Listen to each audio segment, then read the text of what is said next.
13 seasons of history and plus a few other tournaments in between. CGL continues on here as we start this season's Saturday night Overwatch, where we've moved further into the weekend where there's going to be a whole lot more fun. My name is Gio. I'll be hosting for you tonight alongside the wonderful Clown Prince of Casting Jokers and Spectrion, my other British counterpart, and Headrammer, the Pistachio Man himself. So, everyone, it is a new time, new season, new everything. It's really exciting. I've got the jitters, but there's a whole lot to go over. First of all, Headrammer, what are our expectations from this season of CGL? Billions of dollars of revenue. We're actually going to be we're going to be breaking into the S&P 500 this season. Do an IPO and then cash out and shut it all down. We're trying to up the ante on a little bit of everything this season. High level competition. You might have seen if you watched our early rock this week. Got some brand new overlays, some new graphics. We put a lot of work into them. More segments, more games, more content, more shows, and a whole lot more Overwatch action. Hell yeah. Jokers, how are you feeling? We've seen you through a lot of seasons of CGL. You've been here for a while. What are you feeling about this season? I'm excited for it. I'm excited to branch my horizons more with the analyst desks, as that is my deemed role for Saturday Night Overwatch on either NA or EU. So I'm interested to see how I can flourish in this role going forward. And obviously, I'm always excited to see what team comes out on top in these top two divisions. Yeah, well, we're going to be having a lot of time together here on the desk. And Spectrum, what were your expectations in terms of who's maybe looking to win it? Like, what kind of things we might see from these teams? What are your expectations from this upcoming season? I'd say that the field in EU is pretty wide open right now. I think some of the teams who've dominated before aren't competing this time. So no Tread Gaming Esports, no Pot Friend, who made it to the finals of Season 13. So it's really anyone's guess who's going to be winning it out this time. Also want to say that got the honor of casting the first Season 14 game a couple days back. That was a bit of a banger with a speed run on Clash. It only took 2 minutes 38 seconds, but we think that's the fastest map in CGL history. So hopefully we don't see too many repeats of that throughout the rest of the season. Yeah, if it's all that, then it'll be a very quick season, won't it? But that is our desk, and you'll be seeing a lot of us here on the desk for Saturday nights throughout the rest of this season, as we've got like a pretty packed schedule as well. Of course, with an open roster in this open tier, anything can happen later in this season. But yes, we've got plenty of Overwatch to get to. Me personally, I'm really excited about this season. It's my first time taking up a hosting role, so I'm really nervous but really excited. Saturday Night Overwatch, Friday Night Overwatch last season was really fun, and it has been in the history. So we've got some fun games to play. We've got some expectations. We are going to meme on our casters as well, who we'll introduce later. So it's going to be a really good time, and we've got plenty of time to do so with the schedule. So we've got today, we've got EU Saturday Night Overwatch. Later on today, we have NA. So we will be watching Phoenix versus 0907 today here in the UK at 7 o'clock. And later in the NA region, it will be Full Sail Armada versus Arise, and you'll have the NA desks there, and you'll see some familiar faces on the NA desk, as you will EU desk as well, but I won't be there because I will be sleeping. Why would you do that? Wait a second. You work in esports, you don't sleep.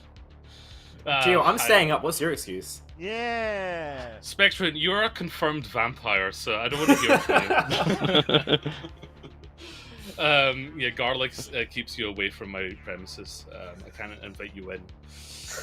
But yes, we've got these teams to showcase here, and we've got a whole bunch of other teams throughout the rest of the tiers as well, so it's going to be a good time.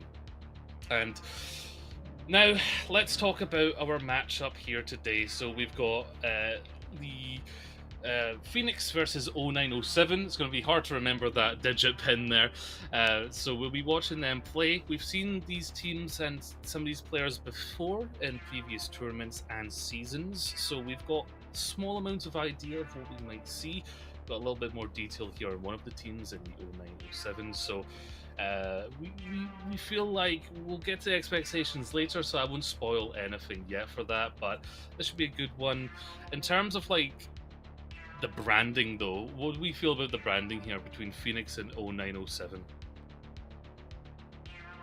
I feel like it makes me wonder, do you think it's a buff or a negative you have the word team in your team name?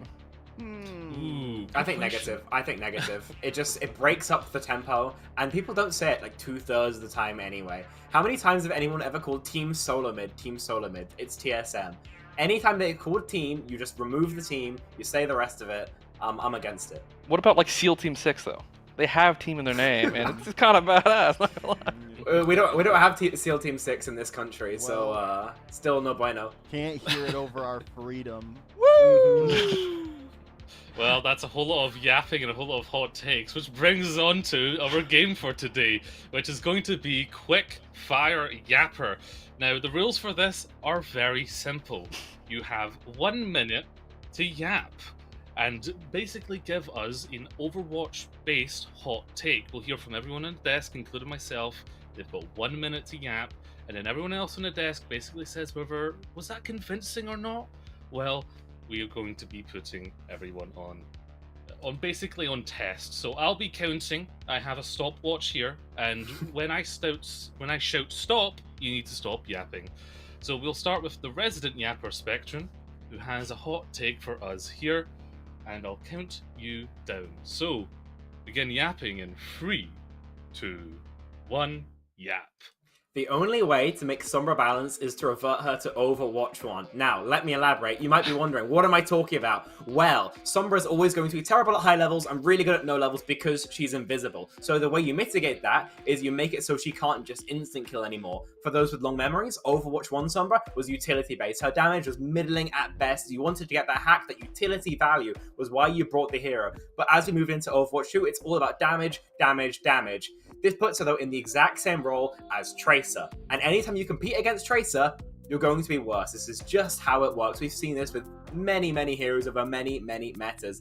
You know, whenever Sombra is, somewhat strong to go against, it's just because she can one-shot you out of nowhere. And at low levels, this is only excarcerated by people who don't know how to turn around. You fix that by taking away that damage component. So when she goes back to a utility hero, then it will all be okay. And while it will be annoying for tanks, you guys are literally God already. You're the most powerful character in the entire server, so it will be slightly better. Okay, so yapping there, the hot take that Overwatch 1 Sombra should be returned to Joker. How are we feeling about that? No, I agree, because we should just be back to Overwatch 1 anyway. I agree. I think we should go back to 6v6. We should bring back Overwatch 1 Sombra. Bring That sounds like a hot take. everything back, and we'll have happiness. That's my take. You sound convinced. Okay, I'll Yeah. mark that as a convinced. Headrammer, how are you feeling about it? Are you trying to make Summer better, or are you trying to make her more fun to play against? More fun to play against. Overwatch 1 Summer was a pain in the butt to play against too. I'm gonna be honest. I don't think I'm fully convinced. Personally, I'd go even more to the extreme direction. The only way to make it fun to play against is to get rid of her. You know what? I agree with that one. Am I convinced? Well, deleting the character, that's something we could definitely do. Well, if they've removed maps, they can remove a hero. It's just another button. That is true. We can take that step. Am I convinced? I think I'm convinced because I want invincibility to be an ability used, so it's more of a skill option more than just like, randomly invisible. That option I do agree with. That part, All right. yeah. So, our next yapper will be Headrammer. Oh, So it's you've got 1 minute to yap, and I'll count you down. Let me get the stopwatch ready. Okay, 3, 2, 1, and yap. My hot take is essentially that hero bans should not be a thing in Overwatch. I know there's a lot of people that kind of ask for these hero bans. We saw a little bit of it in EWC, etc. But I don't want them. I think a core concept of Overwatch is being able to pick any character at any time, and especially if I'm playing as just a player myself, I want to be able to go in the game and know I have all the options available. And I think the highest levels of competition happen when people are able to be able to play their best heroes and pick any of those heroes at any time. I understand, like, if there's a situation where, like, oh, the meta's terrible, so we want to ban that hero, then maybe we should just change the meta instead of trying to ban the heroes. All right. You still have more time. No, that's it. Don't need any more. Oh, you concede your time for. No, I Okay. know I am a god at convincing people. The quickest. And of if quick and fires. if you disagree with me, then you're the ones that's wrong, not me. You're gonna get Well. server. Yeah, money on the line, Spec. Were you convinced? How are you feeling about that? I've always been kind of 50-50 on hero bans. I'm going to agree with Rama but for a slightly different reason. I think that anytime there's you can't replace Lucio, you can't replace Tracer, those bans should be protected, but we need more heroes if we want bans, so I agree. Okay, that's an agree. Joker, how do you feel about that? I also agree because if we remember when hero bans were in the game, it was awful. Let's remember when they removed hit scan from Overwatch for Using a entire cat. Okay. Yeah. Okay, I don't know if that's the greatest example, considering they picked them for you and they were gone, and it was hero Exactly. pools and instead of That hero was bans. terrible. But yeah, But yeah, same difference. That was Yeah. terrible. Let's not go back to that. I agree. all right, Okay. Junior, can I go 3 for 3? You know what? No, I've don't be always healing me. leaned- Don't do this to me. I've always leaned towards hero bans because I thought it would like add complexity to the game. But the older I get, the more I realize that like you are right when you said the core concept is being able to launch Overwatch and pick whatever hero you want. You know what? That swung me. That has swung. So I am convinced. So you've got a full board there. You were very convincing. In your Fraud, can I get a quickest gold of- star like above my name? No, Thank you. you can send our payment to our PayPal's for agreeing with you now. Whew. Okay, next up is myself. So I'll need to keep an eye on my own stopwatch here. Okay, so I'll start yapping in 3, 2, 1. So basically, I don't like how we patch this game. I think we patch this game so slowly, and it means that we have metas that last way too long, and no matter if it's a good meta, it lasts too long, and we don't like it. At the start of every season, it should be a massive change. It should change the game, like Season 9 change. We should have that level of patch at the start of every season, so that every season feels like its own unique thing. It has its own refreshing moment, and no one gets like bored of a meta that lasts like 2 seasons. It's a nice big refresh every season. Now, how crazy?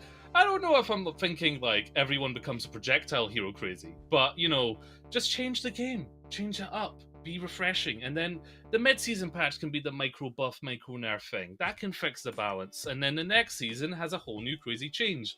So I just think we need to let loose a little bit and be a little bit more free with our patches. And stop. Is the hot take particularly how much the start of season patch changes things, or how fast they patch? I feel like their patch time has actually been pretty decent. It's specifically that the start of the season should have a massive patch, like Season 9 level patch at the start of every season. Okay. I gotta say, for me, I'm the Season 9 patch's biggest hater, so I gotta instantly disagree with you.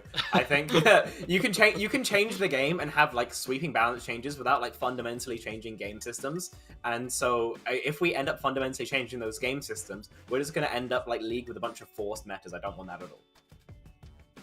Okay, so you're not convinced. Joker, are you convinced of my yapping? No, I'm sorry. I think I just don't like Overwatch 2.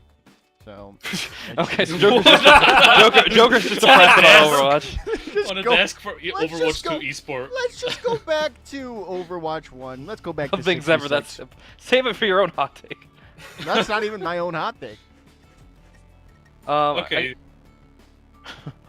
I guess for Power. myself, I was with you to a bit until you said like a season 9 change every season kind of thing like that. Because I agree with a lot of what kind of Spectrum said, where I'm completely okay if they want to massively shape up the meta with that, but I don't want to change too many core concepts of the game and like just like basic breakpoints for like huge swaths of the hero pool all at once, because then people never really learn and get better. I'm fine if meta wants to change all the time, but I think there needs to be a level of consistency with like a lot of the core concepts.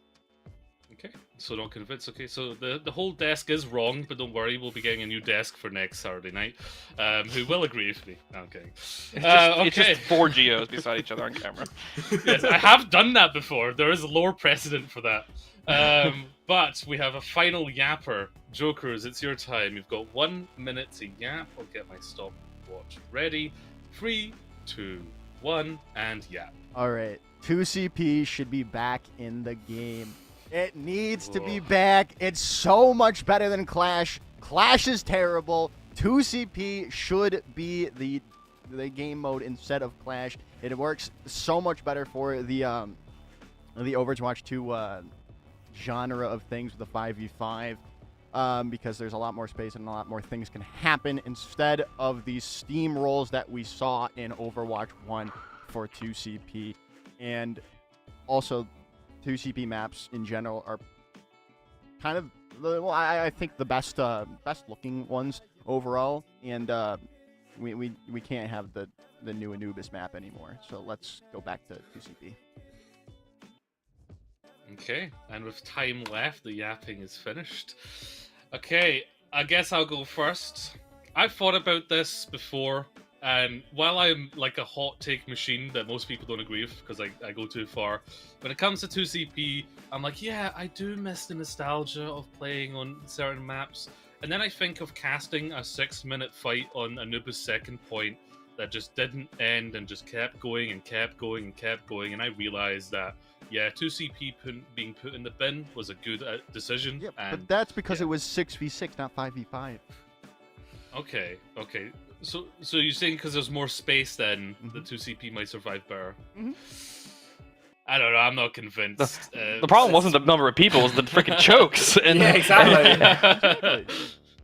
So if I may, so you're asking me to choose between eating a sock and a boot, and telling me very confidently that the sock is better. Respectfully, I don't want foot near my mouth at all. I'll put it that way. Listen, Clash is terrible. I'm going to agree with you there. But 2CP, yes, it was pretty. I agree with you there as well. But the map design was atrocious. I think that attacking Hanamura, for example, second point, you're all funneled through this one choke. You're just going to get ruined by Monkey Cleave, Rhine Swing, basically any ultimate in the game. That's just not playable. And the fact that there's one less member doesn't really mean that these fights are going to be quicker. Because there's also less damage, remember. I think that 2CP should not be back in the game. Clash should also not be in the game, and we just need more maps. Edwin, are you convinced? I wouldn't say not really. I mean, I think it's very easy to remember. Like, yeah, I think 2CP in its form, like, you know, the ideal moments we saw in organized play, like, sometimes were absolutely great, and I really enjoyed those moments. But there were so many negative moments I had with 2CP, both in terms of like my ranked experience and also even in team play. You know, if the other team's in a situation, you just, like I said, you just go through a choke and die repeatedly.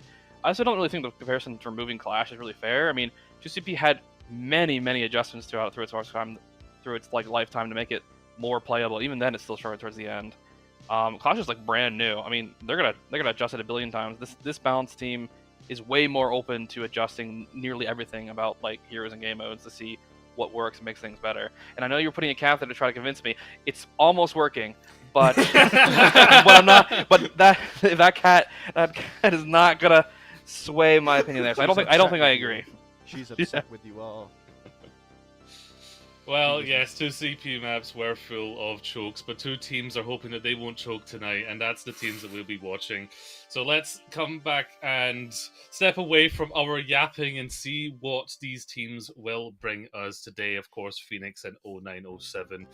So these teams have a little bit of history of CGL, but not the greatest amount. You know, we've talked about how like this season for this tier is a little bit more open in terms of competition. So these are two teams that'll be looking to fill that. So let's have a little look at our first team and see what they are built of and the characters we will be seeing. So, Spectrum, what do we know about Phoenix? What do we know about these players? Mainly just what they've told us. This is going to be a first-time appearance for basically all of these players. Not many of them have incredibly detailed careers in competitive Overwatch, but they're looking to make a mark for themselves here. Mainly what they've told us is that they're looking to play Juno Brig comps, and you know, I'll save the in-depth analysis on how that works for a little bit, but In short, that's going to mean that they're going to have to play pretty trickily on their tank line in exchange for just having the raw power of that Juno ult. Yeah, I mean, Juno's had a lot of play, and obviously the meta has shifted that way, so if that's what they've been preparing for, then that might see them well there. Anyone else on the desk have any other thoughts about Phoenix? I love when a main support player names himself Frog, because I know it means they're fully committed to their role. They are a main support player at heart. It sounds like they won't get to play Lucio, though, so... And, well, also, and then D-Tank. He is the tank. D-Tank. The tank. He is the tank. That's fair, I like that too. Yeah, so we've got very name-appropriate players here, and hopefully that'll help them in this matchup against their opponent of 0907. Let's have a look of what that team is built of. And I'll throw it to you again, Spec. What do we know about this team? There's a little bit more history here of this team. Were they built of? 0907 have played a little bit more. Turbo Smooth was playing on Moggers in Season 13, managed to make playoffs, but not a crazy amount deeper. The entire roster, actually, bar Sahara, was able to get it to second place in the GOATS tournament, so their Brawl fundamentals absolutely there. Some people might argue that they were carried by Crocs on the Reinhardt, both in the trash talking and shot calling department, but they can absolutely execute, they can absolutely shoot back, and if I were to highlight any players, I would probably highlight the backline. Doki and Jonowich super impressed me when they were playing that GOATS composition, and if they can do the same again today, then it should put them in the lead in today's matchup. I wonder if they'll be playing any Roadhog. I know that's the hero that we have down for them. I'd be God, concerned if please they do. Yeah, You still see the vision. I don't think we're going to be seeing any Roadhog. I think we're going to see a lot of D.Va. I'll be really curious to see, honestly, like, you mentioned Crocs was, did really well with them in the GOATS tournament. I'll be really curious to see what the loss of them not playing happens. Did a lot of the team comms and direction come from Crocs calling what they wanted them to do? And without that person in place, is that something the team can do? Like, will they still perform at the similar level? That's a great call. That is a great call.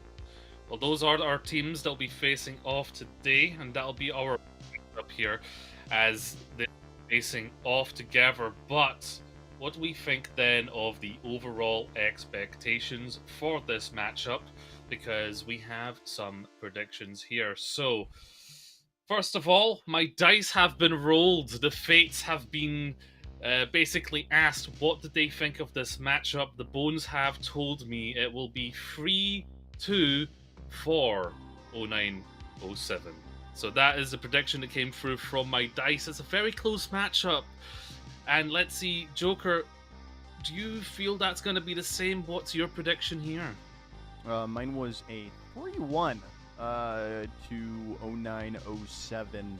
Again, I don't really know either of these two teams, and then Spec said they came in second for the GOATS tournament, so I said, you know what, let's do 3-1. We'll give Phoenix a map. I mean, for me, I think I've got it down as a 3-0. I think that 0907 super impressed me. Again, with that Brawl execution, they don't have too many old heads as well to slow them down. I also think that the Juno Brig backline that Phoenix love to favor is pretty weak into the Brawl. So, map depending, I got to give 0907 a definite edge here. Fair enough. And Rammer? Well, I personally believe people that pick 3-1s are cowards for not being able to pick the 3-0. So I went for 0907, 3-0, GOATS champions. I mean, everyone knows GOATS translates 1-1 with 5v5. We're squaring up in Stockholm. Yeah. Spec, what do you mean by no old heads? What's that mean? Nothing. You guys actually wouldn't believe this. I'm actually like 12 years old. He's an old head. He's unk status. So I'm close to being an old head. I'm almost 21. Yeah, once you hit 22, it falls right off. Mm-hmm. I'm aware. Just like hand through the hair in the shower and it's all gone. We need like a time lapse where it's just like slowly. It's like dun, dun, dun, dun, dun, dun, dun. We could probably do that with my hairline. Let's be real. Yeah, take a picture every day for 100 days and just start a season, end a season. We should do that. We'll take pictures now and then we'll review it at the end of the season and like their last Saturday Night Overwatch. So yeah, very one-sided here in terms of the predictions. So if Phoenix win out here, then the desk, well, we're looking a little rough here. It has happened before. It did happen in the first Friday night Overwatch of EU in the last season, I so don't maybe recall it's that. a tradition. You don't? Yeah. No, I don't recall. No, yeah, that's just lies. That's just lies. I wonder. I wonder what your predictions are in chat. So if you have any different predictions in chat, let us know. Put those in. Get your predictions in now before we get started. But let's have a look at our caster predictions, starting with one of our casters, Hunter Tane. Let's see what Hunter thought of this matchup. Did they have a different idea from the desk? Oh, Yeah, yes. okay. Yes. The 3-0, not the coward's 3-1, but the brave man's 3-0. Gio, Swing. I'll throw the hands to you if you're going to DreamHack Stockholm. Dude, let's go. Let's have a battle royale when we get there. I'll be in Saturday the Night home Overwatch turf and our of EU. threats of violence. Saturday night is alright for fighting. Let's see what Dex thought then. Did Dex have the same idea? Oh, coward. Oh, the coward's Smart 3-1. Smart man right there, that Dexatron. Smart Yeah. guy. He can go back to his void. So obviously that's everyone predicting one team to win here. So what does Phoenix need to do for you guys here to like go against those predictions and to kind of prove everybody here on the desk wrong? We'll go right from left here. We'll start with Headrammer. What does Phoenix need to do here? Come out swinging. Momentum's such a big thing in Overwatch. Even if like your team is maybe technically unfavored going to a matchup, if you come out swinging right from the beginning, you can put the other team on the back foot, take them off guard, and suddenly a team that like should be performing well, or maybe would be performing well if they on a normal situation, might suddenly start questioning things because it's not what they're doing is not working. Probably for me, I'd just say D-Tank needs to play like Prime Choi Ho-bin. We're in such a strong diva mess right now, and especially when you're using your entire backline just to enable that tank, you just got to go off. There's no two ways about it. We need an individual performance here, I think, for Phoenix to triumph. Joker? I don't really have anything to be swayed. Like I said, I don't really know much about either of these two teams. I kind of just guessed with it. So, hey, if Soul Team Phoenix shows up and shows out, I'll be happy for them. Fair enough. Yeah. Well, the dice have more faith in Phoenix than anyone on the desk, so maybe the fates know what's up. But let's have a little chat then with the casters that will be covering this game for you. So let's have a little check in there with Hunter, Tane, and Dex, and maybe about those predict. Hunter, Dex, what are you feeling about the expectations from yourself and the desk? Hunter, you go first, man. Yeah, the fact is that we've been here before. We've been through the chaos of everybody picking the same person, as you said, and us all burning down as a result. And I'm all for us trying it again. I'm going for attempt number 2 here. But I have to agree a lot with Headrammer's point. Momentum is a very important thing in Overwatch. So if Soul comes here out the gate, it's swinging, and they pull out something that just 0907 isn't quite ready for, I do think they have a genuine shot. Just 0907 should be prepared for just about anything that gets thrown their way.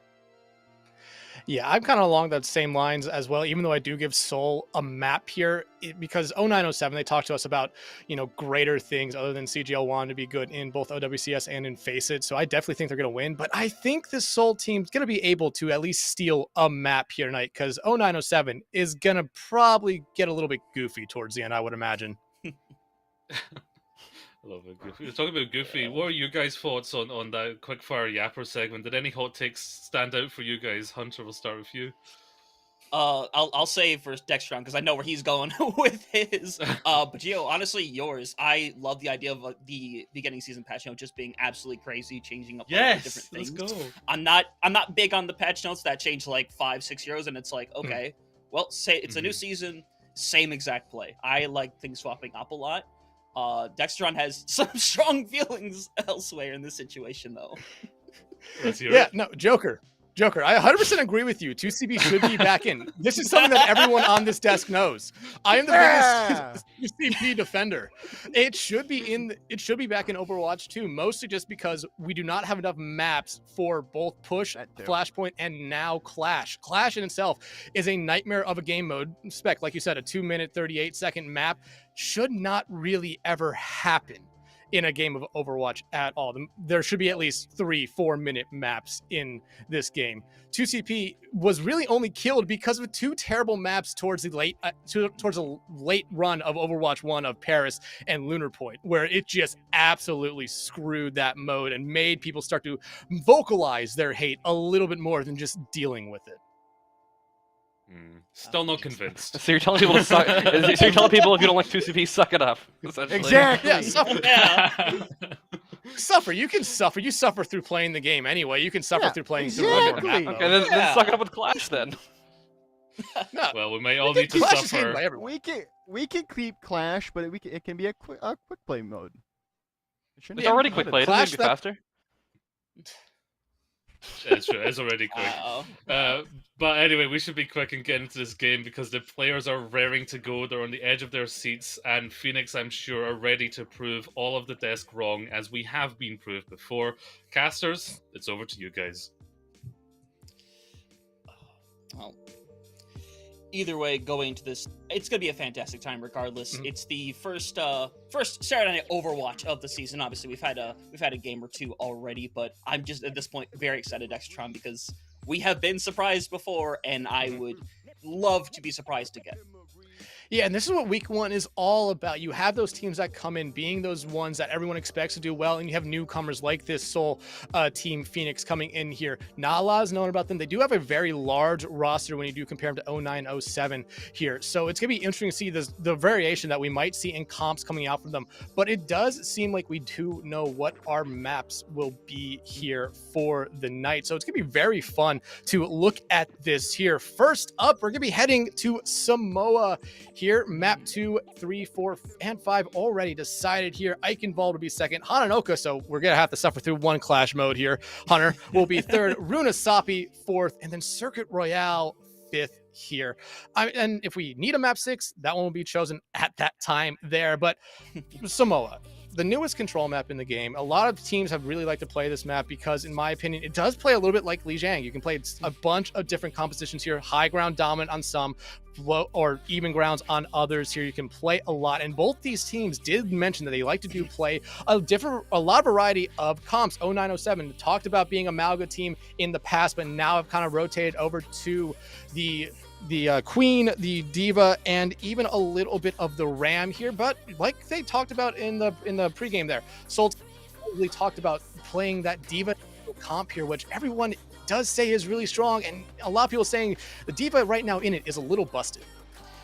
Yeah, he definitely is a little busted. We talked about it a couple days ago as well, where Diva, I think the nerfs weren't as harsh as they needed to be. I think she's still probably realistically the best tank in this game. I think you have to give a lot of arguments, obviously, to the Junker Queen and the Ramatra, who are fantastic in their own rights.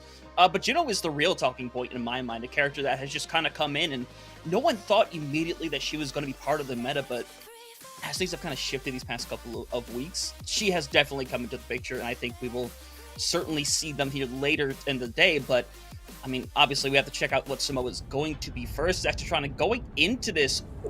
This realistically, we should see some kind of brawl going into this, and 09-07 following that pattern, but Soul Team Phoenix, not quite in the same realm.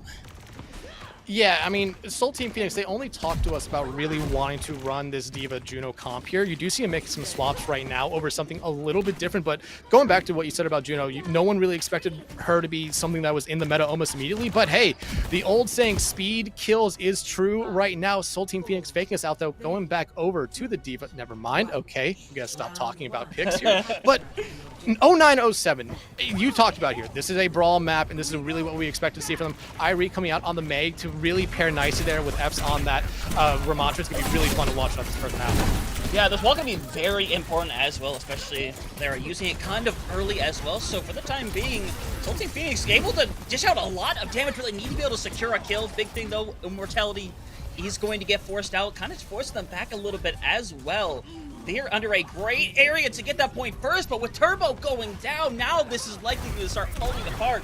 You see the push in the backline, Sahara trying to find somebody, already has helped him take care of two, and now one gonna flip over to Soul Team Phoenix to start things out, and the way things are looking, they're gonna secure this fight out. Yeah, and what a great play there by Sahara for 0907. It's just stuff going there for them. It's gonna be really interesting to watch throughout this entire map here how this Venture plays in that backline. You do see Squares on the other side running the Venture as well, but they weren't able to get that backline pressure that Sahara was able to get. Yeah, 100%. But the biggest thing is that the Baptiste survived for a very long time in that situation, so they're already going to have this Ant Matrix ready to go. But at the same time, I mean, Shuji and Sahara are very close to their own ultimates, and those are game-changing ultimates, especially if they manage to get that Rampage on time. Khan gets pulled back, ended up getting taken care of. There's no Immortality field to work with, and Shuji's going to double down and splash them away, make it essentially a 5K for them. Holy moly. And that... No. And an Ajax. No. And an Ajax. No. We are so back, baby. An Ajax on the first attempt, batting 1,000 from the get-go. That is what you love to see here. And right now, 0907 coming out of the gate on fire. Soul Team Phoenix really needs to figure something out here as we are getting the pause coming in here. I mean, it's just that backline pressure we talked about a little bit in that first fight. Sahara able to find so much value there. That second fight, really no backline pressure. It started with a great knife pull there from the tank on 0907. And I mean, we're seeing Soul Team Phoenix really just struggle early on in fights, putting themselves in rough situations. They need to be able to find those early picks because they do have the comp to do it, but they need to try to figure out something here. I mean, they 100% do, because the thing with the situation is that 0907, at the end of the day, is going to have all of the mobility in the world. You technically have triple speed. You have the speed boost from the Lucio, you have the hyper ring from the Juno, and that shout from the Queen also gives a speed boost as well. If they want to run on someone and take you down, they are going to take you down. So positioning and speed is going to be very important for Soul Team Phoenix as well, to just try to end these fights as quickly as possible, because I think the longer they go on, the more of an advantage it's going to be for a team like 0907. Yeah, and like I said, coming into this map here, when we saw them make those picks, speed does kill. It is something that no matter what, if you are slower than the other team, you're going to put yourself at a very, very big disadvantage here. And 0907 is running, in my opinion, what might be a really good DPS line to play with this at the moment. Pharah in the sky, making you have to focus on them. And then you have Venture, who we already saw in that first fight, just get in the backline and seem to go basically unnoticed for the majority of the time there. Even though they got rid of the BAP on the other side, it just seemed like no one wanted to deal with the Rock Muncher in the backline. I mean, 100%, and I understand the ideology of, okay, we want to put all of our force on this front line, we want to be able to burst through this JQ, and that's a fine ideology, but you're not in a situation where you're allowed to really leave your supports defend for themselves. This isn't like an on a break situation where, okay, they can fend for themselves pretty good. They are able to help each other very efficiently. It's not exactly the same way with the BAP Lucio, especially when that Lucio is generally going to be with the Ramatra 90% of the time. That BAP is going to be left alone at some point, and all Sahara has to do is wait for that moment to strike and just pounce on it. Yeah, absolutely. But when you were looking at the team comps right there, Soul Team Phoenix, in my opinion, does have a comp that should do a little bit better in those long fights. They have a better support, in my opinion, for survivability and just being able to burst out a lot of damage. The Lucio and Juno on the other side. The Juno can do a lot of healing, but I mean, you have to be accurate with it, and you're really only focusing on one target at that. Baptiste should be able to heal up a lot of people. Just we haven't seen that from Soul Team Phoenix yet, where they're able to find that value with the. They did have an amp matrix ready to go when the pause did happen. So they do have a nice entry tool into the next fight, considering that I believe we saw two ultimates from 0907 there in that last one. Yeah, 100%. So that will play kind of to that advantage of them. Obviously, with the effect of a pause happening as well, that gives both times to really think through what is happening. Because your reaction's obviously going to be far different from a fight happening straight through and a pause happening kind of in that middle. So everyone's able to kind of regain their bearings on what's happening, who's in a good situation, who's in a terrible situation. So with that, both these teams might end up just taking a quick moment to restabilize before going all in once again. But obviously something we're going to have to see, because I imagine 0907, if they think they're in a good enough position, they might not take that extra moment. Again, you said it, speed kills. They have the ability to simply go if they want to, and they might just take that moment to not even give Team Phoenix the ability to just settle down for a moment. Well, it seems like they won't have to even make a choice there. It seems like the reason we got a pause was because of a slight problem with hero pools and being able to pick heroes.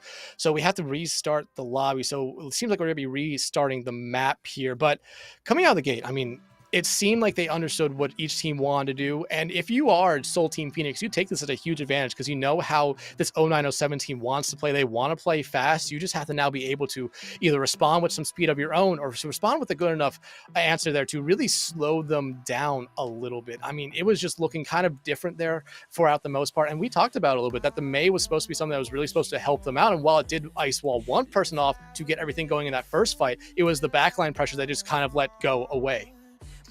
I mean, yeah, 100%. And my thought going into this is if a team like Soul Team Phoenix is going to decide to change anything up, realistically speaking, because despite the fact they were losing the fights, they did seem pretty comfortable on this composition. So I don't show any concern that they're going to try to change things up at all. But one thing that's going to be kind of different is obviously we can't choose the same submap every time. We're going to be starting a little differently in this situation. I believe we're going to be starting in the downtown area, which plays a little bit differently, because it's not as brawl oriented. It really opens up the door for something like a dive or even a poke style, but I don't think a whole lot really has to change for 0907 when you can cover so much ground so quickly. Yeah, absolutely. And I mean, you brought it up here. This map, you could still play the dive if you wanted, but it does lend itself to more poke and more dive, like you said. It just really depends on how these teams want to play it. And at the moment, from what I mean, we're seeing, it's very hard to get an idea of what each team really wants to play. Soul Team Phoenix, though, they are showing us that they want to run that Diva comp they did talk about. We didn't see it from them last map, or at least the first time around, but it's going to be interesting to see if they stick with that here, because like we said, the high grounds around the point are so valuable to each team. The Diva can get up there very quickly and even maybe disrupt someone who is on that high ground. Yeah, I mean, 100%, as we're still kind of figuring things out here in the moment, but I think 100%, but I think there's a lot of counterplay available for both teams in this situation, and I really love the fact that we are seeing kind of just the two sides of the Ramatra and the Junker Queen. I think we could probably have a whole conversation right here on which tank is stronger right now. I'm almost always going to say the Junker Queen because I love playing the Junker Queen personally, but I think she has become very, very strong as a character. Obviously, we look at how she was when she ended up first coming out, and oh boy, when those buffs came through, she was an absolute nightmare to go up against, and I finally think she's in a really great place, a strong place where she's not just completely dominant, so to speak. So I love seeing her today, but the Ramatra on the other side has a ton of sustain as well. Like, we saw it back in the day of how long a Ramatra can simply just stand in place, block, and take every bit of damage in the world and still be able to survive. So I would say I love seeing this tank disparity here today. Yeah, and going back to what you're saying about Queen, I think Queen right now might be the most fun I have playing this game is when I play Junker Queen. It just seems like, this is coming from someone who has not played tank in like 4 seasons. Queen is incredibly fun to play on. So like it is fun to see her be back in a position where a lot of teams are finding that value in her, even though there are other stronger tanks at the moment. Everyone's talking about Diva for a good reason, but Queen can kind of go toe-to-toe with them here. It might not win out in the end. You need a lot of help from your teammates, but Queen can have a lot of sustain if they do get those melee hits that give her that small health regen back. So it's gonna be really interesting to see if they stick with that here. But I mean, from that little glimpse we got there, 0907, I mean, we talked about it. They came into this one having high aspirations for this league and the other big leagues like OWCS and FACEIT. Soul Team Phoenix, again, they came back in. This is their first time here, a new team to us, new team to a lot of other people as well. What was your first impression of Soul Team Phoenix? Oh, I mean, realistically, obviously, we see that they're a team that wants to come and they want to have fun. They want this to be a great experience at the end of the day, because while this is competitive, this is still a video game. We are still here to have a good amount of fun, and I love that you kind of come in with that mentality first. And I think in their situation, it's a situation of, if it turns into something, great, that's awesome. If it doesn't, we're here to have an excellent time, but they still don't want to lose. They still want to do the very best they can to survive. But honestly, I think this is a team that could potentially make some very good runs later on. I think they at least have some confidence in themselves to play what they know best. And that alone can make a team very powerful. Yeah, and it's always those teams that come in looking to have fun, in my opinion, are ones you really have to watch out for being those sleeper teams that will take a game or two off of teams that no one would expect to lose. So it's going to be really fun to see throughout this season. But hey, they have a good opportunity to shut down 0907 here, especially with now 2 map restarts. They have a good idea of how this team wants to play. And it seems like with going back to Samoa for the 3rd time, we are going to be seeing the 3rd point as well. We're heading to beach. Yeah, and as you see, things have changed up entirely. A near Miracom, we're to see both of them go over towards the Diva this time around. Obviously, TPs for the Sombra or the Symmetra, going to go over to the Tracers. Only real difference is the Ana and the Brig. I mean, which do you realistically favor in this situation? I think the Ana is a little bit better at the moment. If you're going to be pairing it with the Juno, allows you just to have another good source of healing, especially those anti-nades.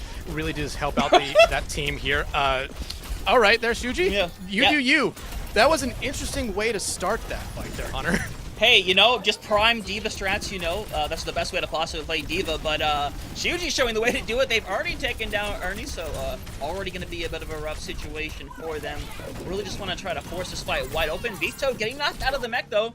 He's going to be great for them as well. We're just going to have, you know, Shuji just going to stand on the point, take it themselves. As the rest are going to be forced away. And, I mean, again, they go back to the Pharah. And that Pharah, even with an Ana and an Ashe, it's so difficult to deal with.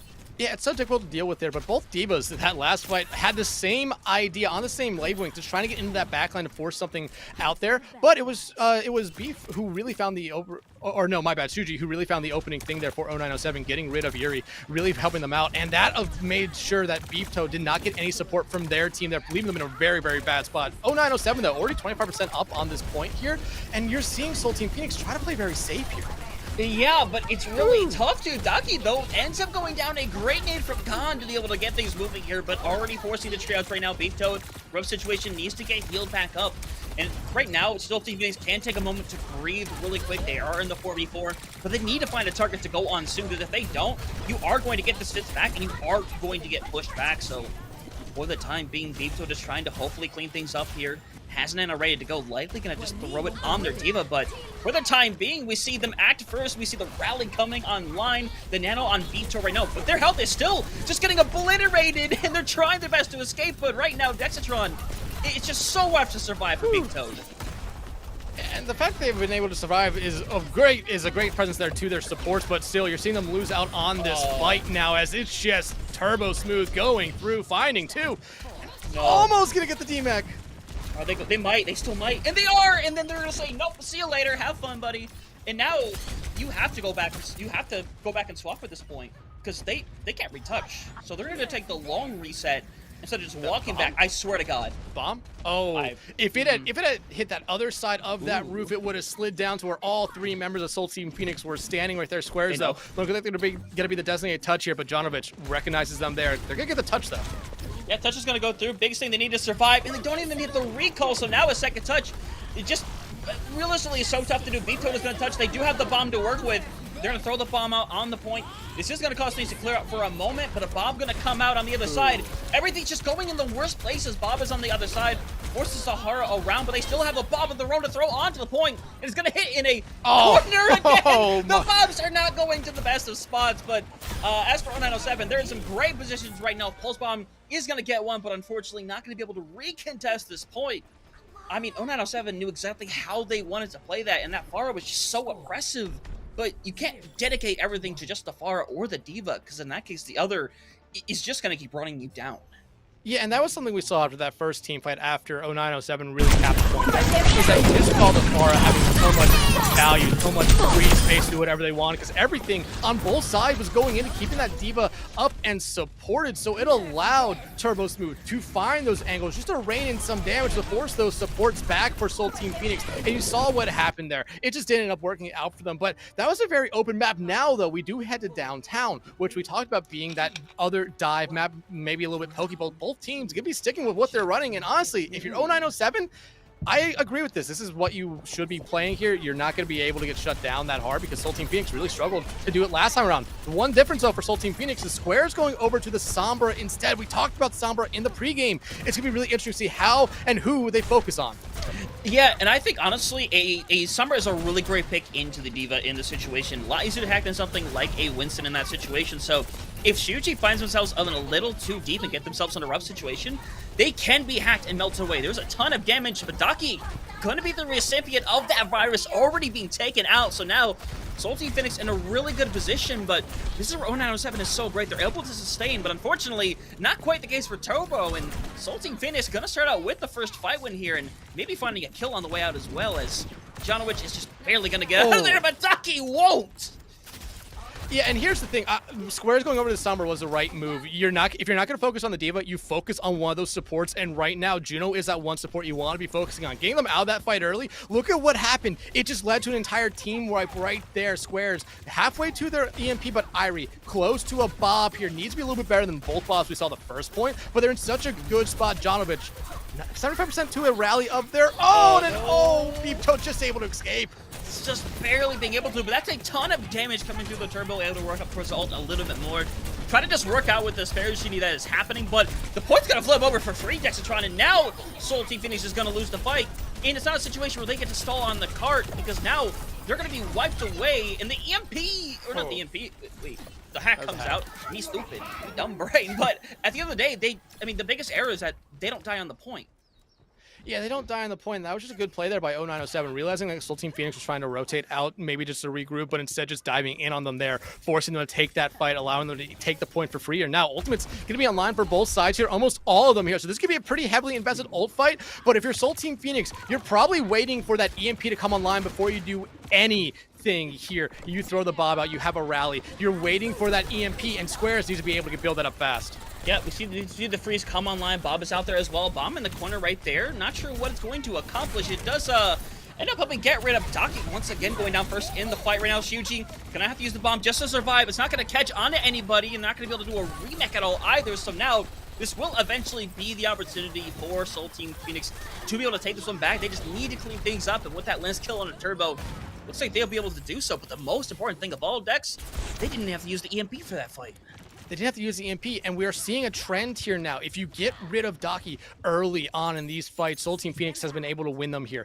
The Irie just has been so consistent on this Ashe at this point. It's been great for the team, and you're starting to see the team excel here after they got kind of stomped on the first point here. Square's looking for the EMP. They get caught out. They're going to be able to keep this alive, but look at what 0907 has. If that EMP comes out after that orbital beam from Daki, it's going to be something that immediately flips the fight. Yeah, and we're seeing, again, in the same situation, they don't contest the point again. Both times they have given up the point without actually losing the fight first. And now they're ready to set up the EMP here.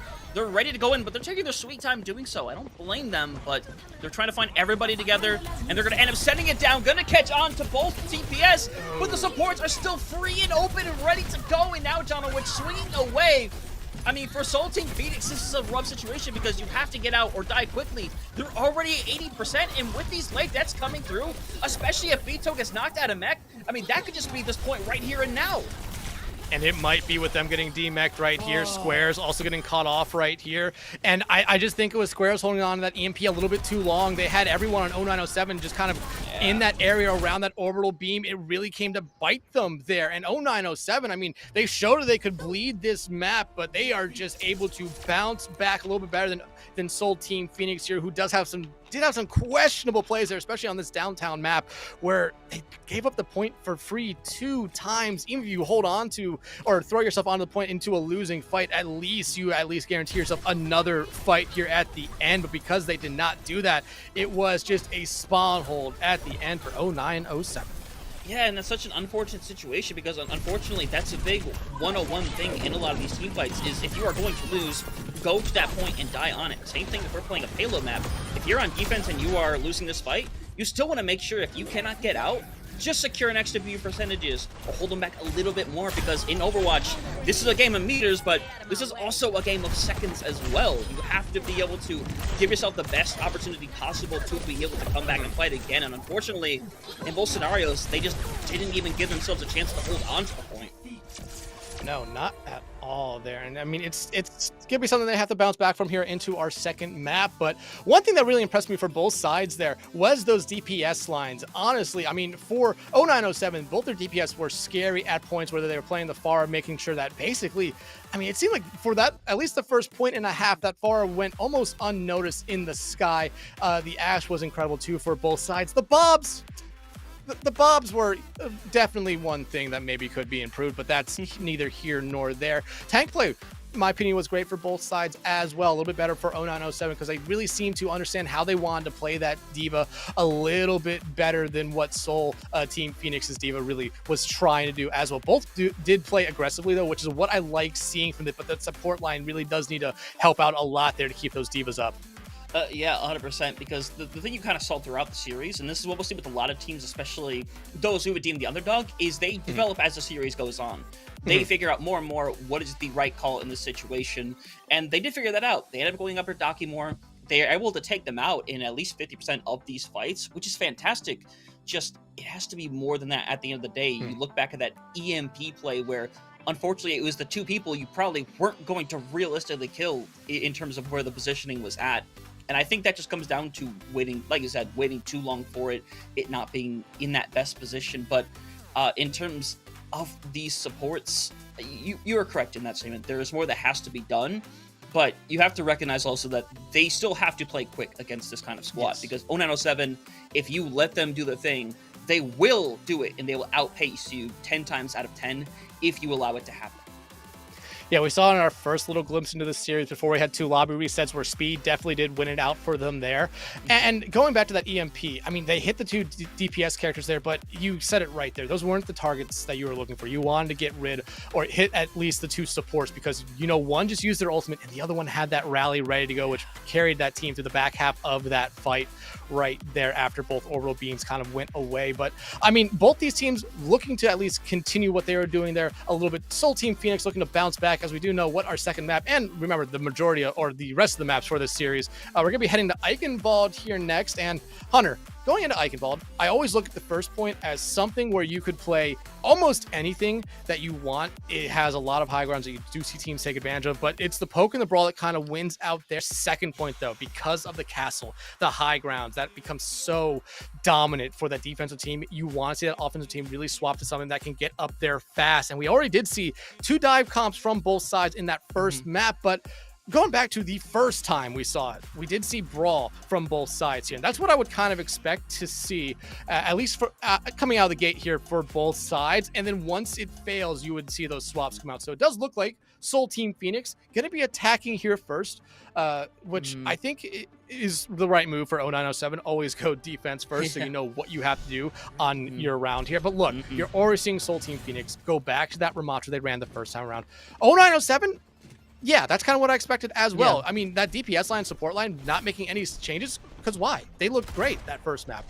Shuji going over to the Ramatra is probably the right pick for them here, but as I say that, I see them standing in spawn, and they eventually walked out. I was so nervous they were going to make another swap. I don't know how I feel about Turbo going over to this Genji instead. I'm looking at this map when I saw it coming through. My immediate thought went to Pharah, and I thought for sure Turbo was going to go on this Pharah. And this might just be a first point situation, 100%. They might just try to work towards that blade and find some value in it where they can't quite find it somewhere else. But I was really expecting the Pharah to come out here for this defense. Yeah, and you have to think it's maybe because they think Seoul Team Phoenix is going to come out running something else, maybe a D.Va, something that, you know, gets a little bit more value from the deflect here. But Square's actually sticking with the symmetry here. It's going to be really interesting to watch because you know that means TP play is about to come in. Yeah, likely going to try to go up to that high ground and take it over, and at least force everybody in a weird situation. They'll go up to that high ground, they force that wall around, everybody's going to get inside and hide away. So now this is a rough situation where now 0907 needs to make the right choice, and the right choice is to wait outside. It is to kind of give them this opportunity to mess up on their own, because if they go into that situation with a Mei, with a Sim, you are going to lose that fight more often than not, as they're going to take it in. Khan gets super low, and Frog potentially not too far behind, and Syuji just manages to find Khan a little too far ahead, and now they're surrounded. Now it's going to be too tough to survive, but they're going to invest the beat in this fight. They got that beat already, and they're trading back and forth, but they aren't taking care of the key members at the end of the day. They've only gotten rid of Turbo, and at the end of the day, it's great you got the beat, but then you use it in that fight, and it just results in nothing. Yeah, give Frog credit for building up and being incredibly fast right there, but like you said, it doesn't matter. It was a wasted ultimate right there, which is huge considering look at what 0907 has coming up here. Everything will be ready for them before Soul Team Phoenix has really anything else that comes online. They just put themselves behind not only in this fight, but multiple fights to come here. Soul Team Phoenix needs to find something fast. Uh-oh. Already both abilities being expended there. They're being run down as we speak. Kyrie having no way of getting out of that situation. Use both of their cooldowns, and now Gunny gonna be lucky to get out of here alive. Unfortunately, won't be given the option to. And now they only expend the Bob, still have 4 more ultimates, and Squares is gonna die a late death on top of all of that. And now you're starting to see some stuff be changed here for, Soul Team Phoenix here. They have ultimates coming up online. They really need to be able to find some value here, but Jonovich in the backline with the rally. Dude, this smells like combo potential. Yeah, and they're going to go in deep on this, forcing immortality. Everybody's just sitting in a room. They're doubling down, though, in this situation. Going to see Soul Team Phoenix try to find something here, unfortunately. Not going to find a whole lot here. Does manage to get rid of 2, but the problem is that the damage at this point has already been done. You have your last person being chased down. You need to hope to get rid of Shiuji. But with that wall coming out, it's going to give them a chance to kind of relax. But with, again, they're just going to be taken down. And in this situation, lots of ults used on both sides, but I mean, again, just 0907 sustaining through it all. Yeah, they know how they want to play this map. They know how they want to play this combo. Soul Team Phoenix is trying to figure something out here, and I think Squares, they have to use that Photon Barrier this fight, which it always looks like they're doing. They need to make a swap right after it. Yeah, and they're double downing here. Squares already super low, though. Gunny needs to be able to find somebody else, but instead, they're going to be the first person down, and Turbo has found 2, still has to play online, not even going to need it, and that just is an excellent cleanup. And now, for Soul Team Phoenix, that ult bank is gone. That ult bank is dead and gone, while 0907, that ult bank looks incredible here at the moment. You still have the Blade, another Bob coming up online, and an Annihilation. No. You are in prime spots to not only not have to care about the beat that Frog has coming up here, but to still play as aggressive and as fast as you've already been playing so far this round. Yep, 100% Turbo right now. You also see he's just waiting for the moment the beacon to come online. The only ult at their expendage, and they're going to use it before anything. So now this play from Turbo could just be free. We could be getting a classic Overwatch 1 moment, and here it comes, and everyone's already kind of dead anyway. They double down with their ults, but honestly, I cannot blame 0907 for this. They just feel so confident that they have this point on lock. And Frog jumping off the map right there, not gonna get the spawns with the rest of their team. There might still be time for one touch here for Soul Team Phoenix, and it would be their best opportunity since 0907 used everything, but you see Soul Team Phoenix being stopped at the door, nowhere close to getting back to that point. And I mean, they had such a great start. They did the Sim TP strat well, but I just think 0907, they showed us that they love to be aggressive, and Soul Team Phoenix just really struggled with that aggression so far throughout this series. The beat was great that it built up that fast for Frog, but it just wasn't enough in that one. At that point, you maybe give up a fight there so you have the beat for the next one, but 0907, they like to play fast, they like to play aggressive, and so far Soul Team Phoenix has not been able to deal with it. I mean, 100%. In terms of what we saw Soul Team Phoenix come out on, I don't hate doing the Symmetra first. I really don't hate it. But after that, I think they should have swapped it and gone with something else. Because I mean, just look at the disparity here in terms of essentially everything. Like the amount of damage that has been done in comparison. I mean, you want to just compare the tank damage in general, over 2,500 extra damage, 16 more eliminations. It's to force any kind of touch, and 0907, I mean, just bulldozes through that attack right there. An amazing opening shot there from Sahara as well. Just, oh my goodness gracious, this team came to play today. Absolutely, and I mean, you know how your game is going when you get a grapple shot coming out of spawn right there. I think every team should know at this point not to be poking their head out on this initial start on Eichenwald. But Soul Team Phoenix, I mean, it's not that one person poked their head out. It's the fact that multiple poked their head out there that gave 0907 the start they got there. And then, I mean, after that, it was just a domino effect, one after one after one. But again, Hunter, after in between the rounds there, I said Soul Team Phoenix has struggled with the aggression, and they are still struggling with the aggression now, though. Their backs are against the wall here, and that shot again, so clean. I mean, it's so oppressive to play into 0907 at this point. I mean, we knew that was going to likely be the case going into this, but maybe we weren't in a situation where we thought it would be this heavy, because again, you want to take a look at these stat lines here. I mean, even the comparisons we're going to eventually show you, just looking at Sahara clocking in at 8,500 damage, and neither the DPS from Soul Team Phoenix even able to make that combined. Like, that's how much Sahara was doing for this team.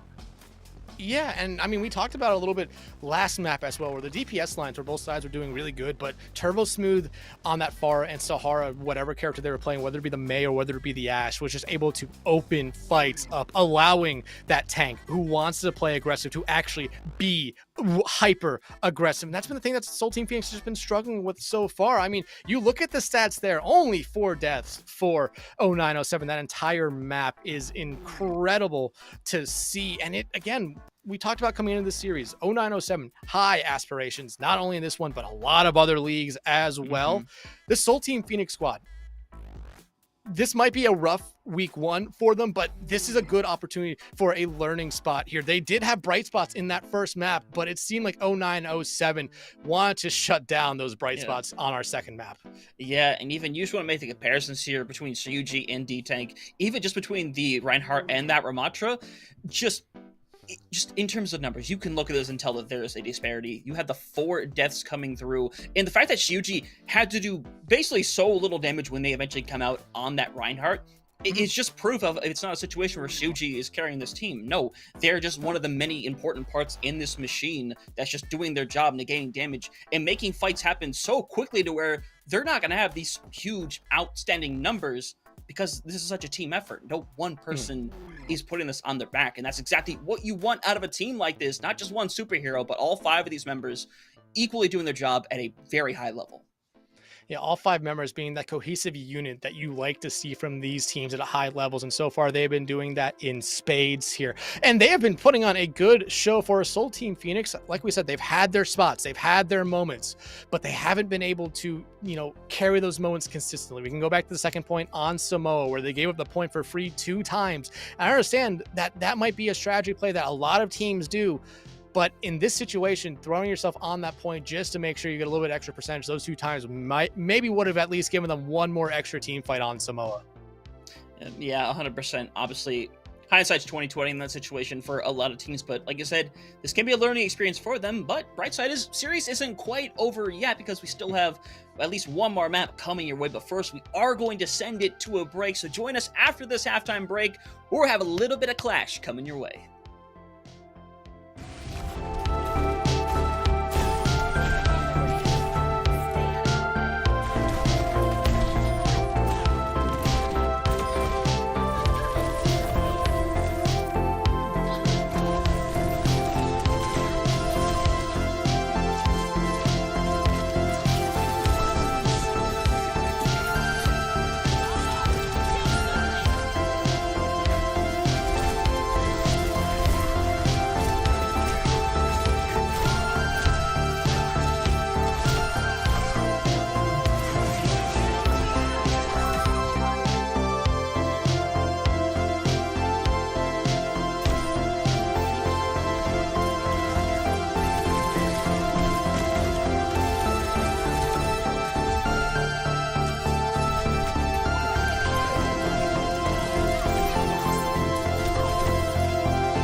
Welcome back from our break, everybody. And so far, it's been a fantastic day, but a little bit of a one-sided affair to start things out here today. 0907, pretty dominant 2-0 so far over Soul Team Phoenix. But Zechatron, day's not over. There's still another map to be played. But let me tell you something. You know what? I'm not a big fan of buying that battle pass every time. You know what? I wish there was a fantastic way that we could just be able to somehow get CGL tokens or something we could use to be able to get in-game tokens for Overwatch. I mean, I can't think of a possible way to do that, Dex. Is there a way? There is a way, Hunter. So if you connect your Battle.net account, or I believe it is your your Discord or your Battle.net account to the CGL website, it will, as you watch here on Twitch, give you tokens. I believe it's either one every 5 minutes or one every 10 minutes that you can use on the website to purchase stuff. I believe one of them is you can get your own team logo made. One of them is Discord Nitro for a month, and the other will be like you said, I believe it is Overwatch coins, which could go to buying that battle patch, like you said there. And yeah, confirmation from Mr. Headrammer himself. It is connecting your Twitch account to the CGL website. That will get you the tokens you need to make sure that we make Headrammer go broke here. That's the entire purpose of CGL. It is not to give you guys entertainment. It is to make him go broke. That is our number one goal. Slowly watching a man just devolve into bankruptcy live on camera. The timeline. Oh, but we'll get to that. That might happen in a different season. We'll get there. We'll share the timeline down the line. But we do have another map coming up in front of our faces here. Potentially the final map here today for EU. And it's clash time, baby. We're going to Hanaoka and Detatron. Now, Spectron brought it up earlier on the desk, and what I believe it was a 2-minute and 38-second clash map we had over on Wednesday. Oof. Yes. And here's the thing. Me and you were talking about what Soul Team Phoenix really needs to do on this map to, one, not only make sure that that record is not going to be in, but to even win it. And we talked about comps that we wanted to see for them. And I think both me and you agreed at it. I did suggest that they need to come back out on that Diva comp, because that has been the only comp so far they have ran that they have been able to win fights and compete in fights against 0907. When they've gone away from that, as we saw there on Eichenwald, they really struggled to get anything going. And you saw that aggressiveness come out from 0907 and just kind of beat them down. When they were running that Diva comp themselves, that aggressiveness was still there from 0907, but they're being a little bit more safer with it. They weren't wanting to fully commit as hard as they were doing on Eichenwald. Yeah, 100%. But I don't think you're no longer in a situation where you can't fully invest. Obviously, you just have to go all in this situation and hope that what you have is going to be enough, because obviously they could try throwing things at the wall here, but this isn't like any other real map type, except for like maybe like Push might be in the same category where you can come out on something, you can try something for a fight or two, but it's just such a quick map type that can go by very quickly, and ult's gonna get built very quickly on top of that. And if you're in a situation where you have to swap eventually after a fight or two, you are not making up that ult disparity. It is just never going to happen. And in a map type like Clash, that is going to hurt you potentially more than any other map type out there. Yeah, especially because, like you said, how fast these points go. If you're making swaps after losing 1 or 2 fights, you're already putting yourself behind. And I mean, sticking on something that's not working is not what you want to do. Making swaps, you have to make sure you're making those swaps incredibly quick so you can at least try to stay as close as you can on that ultimate economy, because it could be like a lot of other modes, and like 2CP, which a lot of these maps are based off of, where if one team starts to get that ball rolling, that momentum rolling, they are incredibly hard to stop. But I have been a part of and I have watched a lot of Clash games that you see a team go all the way to the second point, only to be going all the way to the final point by one side, and then all the way back to the other side to that final point as well. So it's a very momentum-based mode here. And from the start, Soul Team Phoenix looks like they have Honor and Glory coming in on the tank. I do like this swap here, seeing something new from them. They're sticking on that Diva comp, which I talked about being that comp that has really worked out for them so far. 0907 though, going back to the Queen. Remember, we haven't seen the Queen so far since the first time we played Samoa, before we had the lobby reset a couple times here, and they were great on the Queen. I mean, 100%. I'm happy to see it come back one more time. But again, this is a team that's going to want to take a lot of aggression. The thing is that they're opting for the Brig this time over that Lucio. But you see that, a great way to be able to use the rune like that. Daki, though, has already gotten rid of Frog in this situation. Sahara also to find one of their own. And very quickly, things are being wrapped up here. You see a little bit of stall coming through here. And eventually, it's going to be wiped away. And I think right now, if you're Soul Team Phoenix, you already have to consider potentially staying back for a second. Yeah, at this point, just throwing bodies onto it just to try to slow it down is not going to work out here for them. But you did bring up a good point by 0907 not having the Lucio. And I think having the Shout and the Speed Ring kind of just does exactly what the Lucio would do, but at the added benefit of providing some shields, which allows 0907 to continue playing that aggressive play style that has given this Soul Team Phoenix squad problems. Yeah, 100%. You already see Frog going down already first here at this point, 5 seconds to unlocking, and Honor and Glory, really rough situation for them. They're going to get demeched here, and that point is going to start moving over right now. And again, all they do is stand on the point, another 4 on that point. Now, Soul Team Phoenix, they could recontest if they wanted to, but it would be very risky to try. It absolutely would here. And I mean, you're not seeing any swaps because at this point, they really can't commit to them if you want to have any ultimates coming up here. Both teams, though, I mean, it's going to be a pretty dry fight here, and will be a dry fight for the most part. 0907 just still being able to play aggressive. Soul Team Phoenix, they need to just give themselves some opening, get rid of one member on that squad early out, and maybe they won't get rolled here. But you do see Honor and Glory going in and getting themselves out pretty safely. Yeah, we do see Turbo able to get rid of Squares in that situation, and now they're making their way onto the point here, starting to move things around. We do see a couple people that are 1 right now, as right now working towards that pulse bomb. Will manage to get rid of Sahara. Blade, though, online. Turbo waiting for their potential moment here. Want to try to just get Honor and Glory out of the mech in general. They're sitting at 98, 97. They're going to have that bomb online. Already 1 tick unlocked here right now. CG hoping to find somebody here. Honor and Glory going to be found here as they're going to try to find more members. 1 already found here. As the point's starting to flip over to Soul's side right now, but as things are, Dex, that close spawn is going to be more and more meaningful as this fight goes on. Yeah, absolutely. Soul Team Phoenix could be able to just come out and stall out, but they've already given up 1 tick, and now half of the second one here. Honor and Glory, they're picking up 2. Should help them out a lot here. Yep, Sahara, though, gets another big pick at the bottom on that point. Could end things realistically. Khan is being taken down. Glory in a rough situation right now away.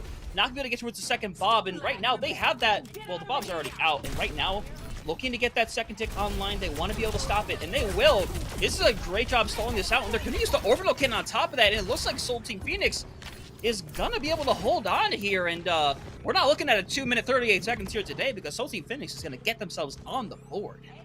Yeah, and this is exactly what they needed. Again, those close spawns are going to help out that defending team on the last point so much. It helps out Soul Team Phoenix there, and now maybe we see a little bit of momentum come from them there. Look, 0907 making the swap. Jonovic going over to the Brig now. I think this is a good swap for them. Khan also doing the exact same thing, realizing that the characters they were on before wasn't really working out for them here, and I do like it. They want to play aggressive. That Brig is one of the most aggressive supports you can play on.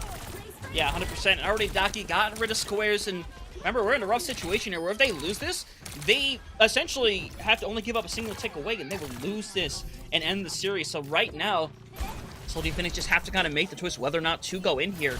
And with Honor and Glory here, they have the possibility to go in, but you see that just Suji just ignored Honor for Glory entirely and tried to take back Han, and now retouches are coming through, knocked back, and they're going to have to stay on this point. They need to live on this point.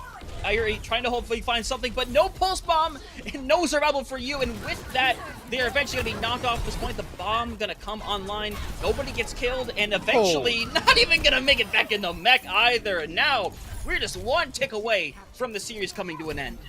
Yeah, one tick away from the series coming to an end here, and look at what 0907 has. Call that a full house of ultimates at the moment. Soul Team Phoenix, they had one, but Khan just died.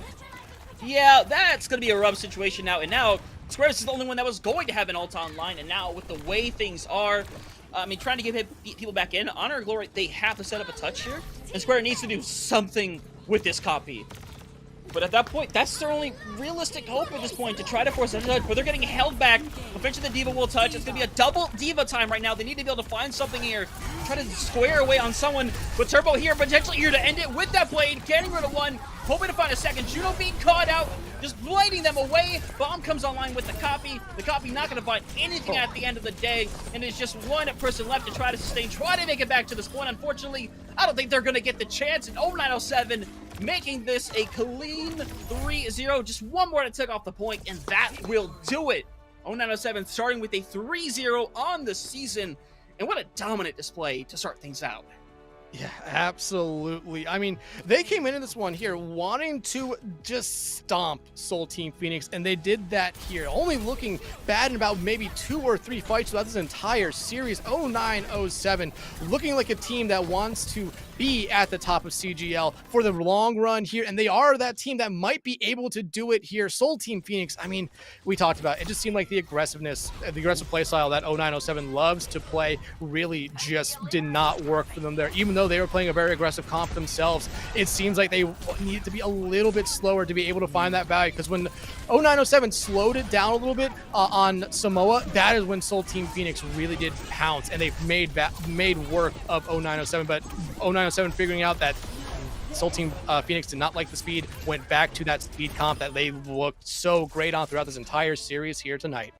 I mean, yeah, 100%, and that's one of the best things in this meta already. The fact that you're this comfortable on it already, I mean, it does glorious for you. Obviously, we can't predict how the series is kind of go from here, but you saw the way they were able to utilize that speed, using those hyper rings literally in the air. So when Shuji would go for the jump, it would literally propel them all the way to the other side, to where you don't have to do a rotation. You are the rotation. You went straight in, and I think these numbers really just kind of reflect on all this a lot. And I mean, again, just the disparity between eliminations and deaths from both sides is just staggering, to say the least. Yeah, and you know, most of those eliminations for 0907 there came in that first time they tried to cap that third point there, where it was those close spawns that eventually you were just going to end up losing people there. But 0907, they knew when to back out. They knew when to engage in the fights. They just looked so great throughout the night here. And I mean, we talked about Sahara, we talked about Turbo, we talked about Shuji, but that support line, man, we can just praise them all day long. They did such a great job throughout the entire series, making sure that that aggressive play style that they showed out tonight with can work for them, and it's gonna be something that other teams really have to figure out how to shut down. Yeah, rough situation, but obviously just big performances all around. But one person I really want to look out here, and we called their name earlier, and I'm thinking we call their name later on as well, but Jonowich, I mean, 6,400 healing. You may not think of that as like a ton, but when you are also a break in the situation, that is a lot you have been able to do, and only dying once as well, be able to kind of keep up with your team in these eliminations as well. It shows the fact that they are all working together in the situation. And like I keep going on and on like a broken record, that everyone is doing their job and they're getting on everybody together. And I think this line right here, I think reflects that beautifully.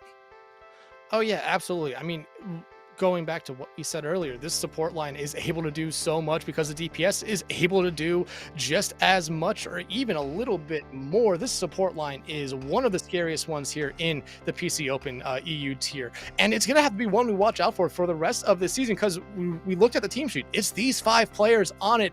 If they're already this good at the start of the season, think about how good they'll be at the end.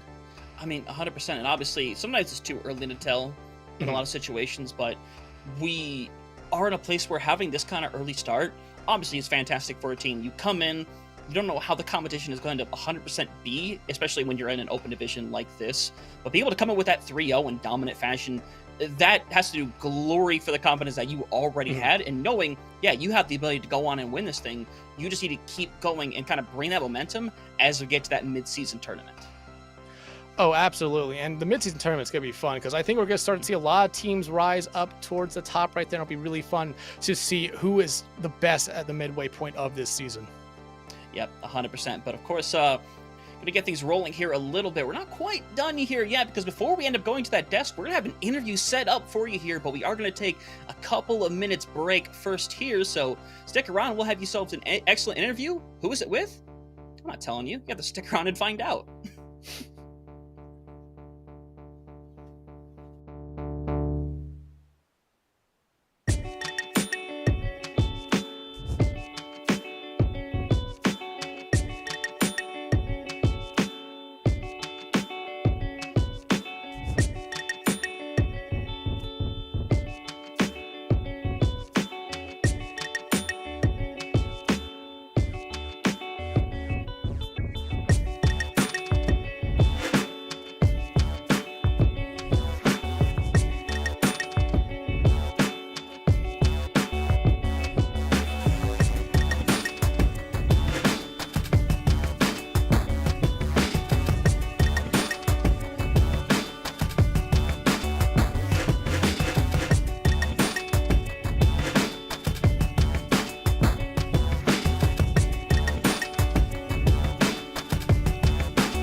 Welcome back from our break, everybody. We are at the conclusion of a 3-0 dominant victory for 0907, beating out Seoul Team Phoenix, and it's a fantastic job, well done. But of course, we want to show you guys who one of the players that did a fantastic job, Jonowich, joining us here today. First of all, congratulations on a very dominant victory to start off the season.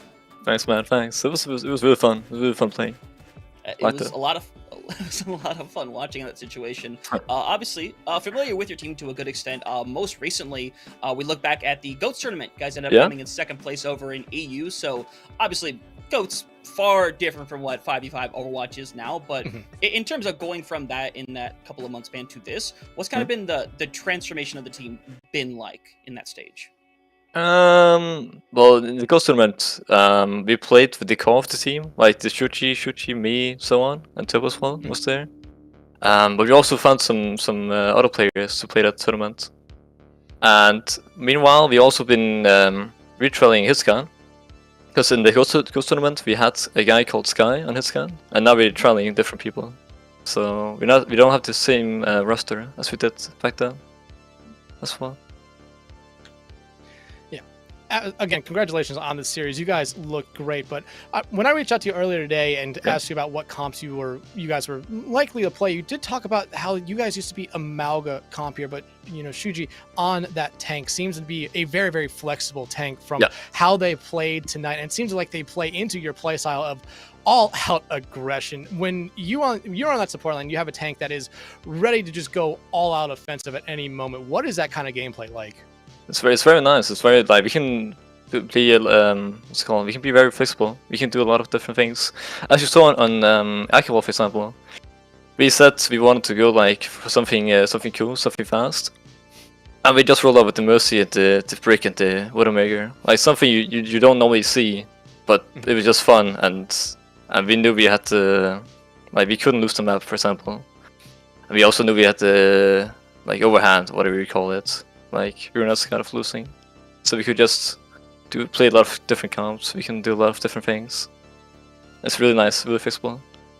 Yeah, absolutely. I mean, that opening on second round of Eichenwald was incredible to see that grapple shot work out there. But now going to your DPS line here a little bit, that DPS line was absolutely scary throughout the night. It seems like at any moment they have the chance to just pop off and completely flip a fight. I mean, do you guys talk about that, trying to get these off angles to find that value, or is it all, trying to work together as a team, follow your tank around, making sure that you guys are sticking together and trying at best to keep that tank alive, especially when you're running that D.Va? Yeah.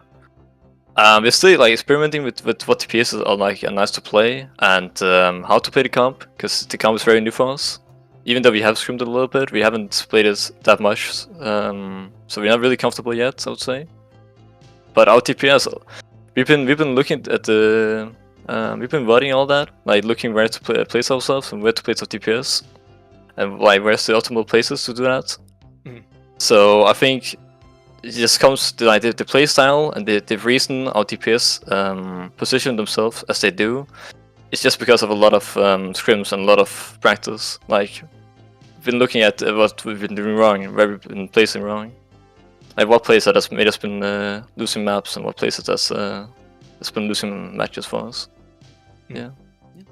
No, very understandable at the end of the day. Obviously, a fantastic performance, a fantastic team behind you, and I kind of want to take this moment, if you want to, obviously, take a moment to thank your teammates, or thank anybody you want to thank. If you want to thank your cat, you want to thank your parents, you want to thank your neighbors. I mean, this is an opportunity to do so. Nah, man, I want to thank my teammates 100%. All of them are fucking great people. All of them are just really nice. We play nice together. It was just a fun match. Even though we were rolling the enemy team this time around, it was just also a fun experience, because it didn't get boring, because we just talk together and we just have fun. We just do our thing the whole way through. Good vibes. Real nice to play. 100%. I felt that vibe throughout the entire way out. I know we had a lot of fun watching this, but of course, gotta let you go have some fun of your own. So honestly, thank you so much for joining us here today, and go celebrate that 3-0, because that is a fantastic way to start out the season. Man. Thanks. It was fun. It was fun playing, man. So, yeah. It's always a pleasure. Bye-bye. Thank you, man. I mean, I don't know. I like that kind of energy. I always love that team energy coming through, being very open to think and talk about all of your teammates and how great of a job they've done and how much they mean towards the team. We're kind of out of the era of people saying, "Oh yeah, it was all me. I did all this. I did that." I wouldn't say we're out of that era. There are definitely still people that we will definitely see at some point say, "Yeah, it was all me." Whether they mean it jokingly or whether they mean it honestly, though, we'll have to figure that out. But I mean, yeah, Jonovic did such a great job throughout the series here, and same thing with their other support. Daki did so good as well, just making sure that team could do everything they wanted. This 0907 team, like I said before we went to the break, is going to be one of those teams we really have to watch out for here, because they are destined to try to be at the top. I mean, yeah, 100%. I think one thing to note before we start moving things on is their match next week. They're going up against Everfrost next week, which that is a very early on contention for two teams that are probably sitting somewhere near the top. So I think we'll be able to see both these teams have a real test next week, but that test is set for next week. As for now, we want to be able to bring it back to the desk, break down all the action we've seen here today, and I can find no better of 4 people to help break it down than these right here. Maybe.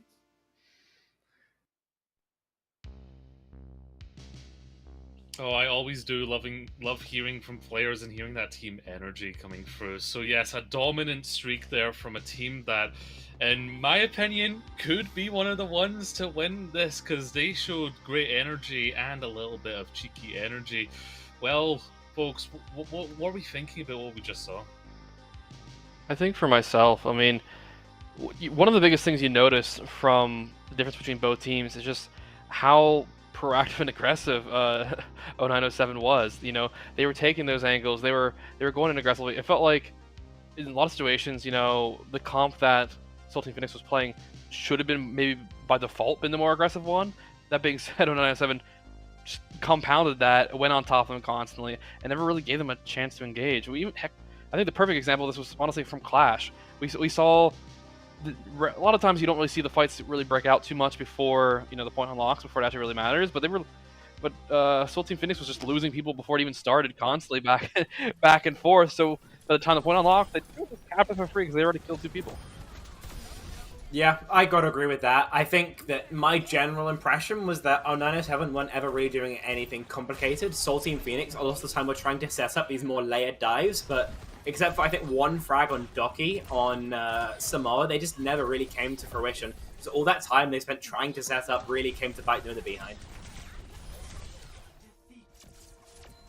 And yeah, well, we'll have a bit of a more in-depth look in a moment there, but I can't agree more. Like there was a simplicity to it, but they showed great strength. I mean, Jonovic in the interview there mentioned they were trialing hit scan, and you gotta give it up to Sahara, who is newer on the team, but definitely showed up. So you got to see a lot of those individual superstars, and also the team wide one. Jokers, what was your thoughts on that matchup there? Well, you told me to say something, so here it is. Something. Yeah.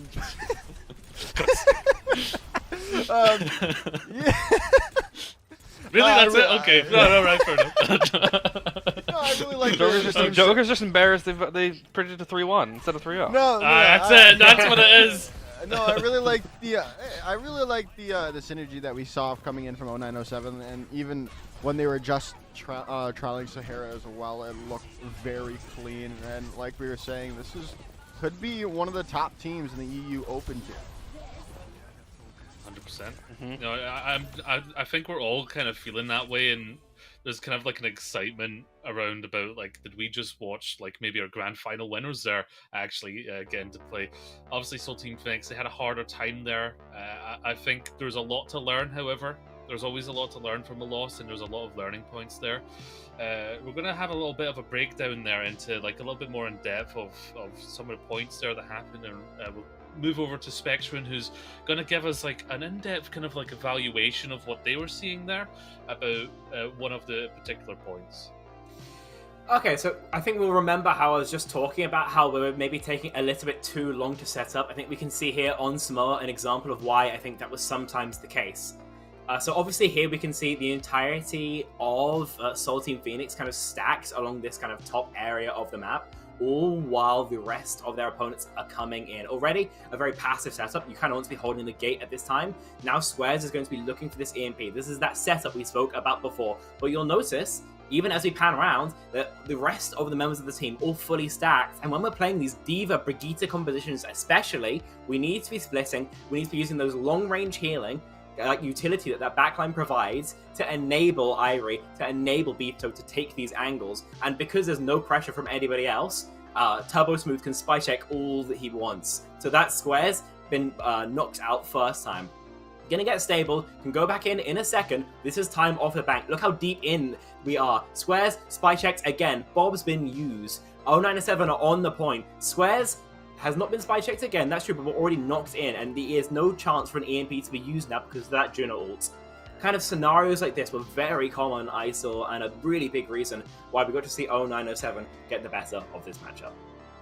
So, if you had like one break, if you were like saying, here what you could do, Soul Team Phoenix, here's the main thing that you could change here, what's the kind of point you would give them?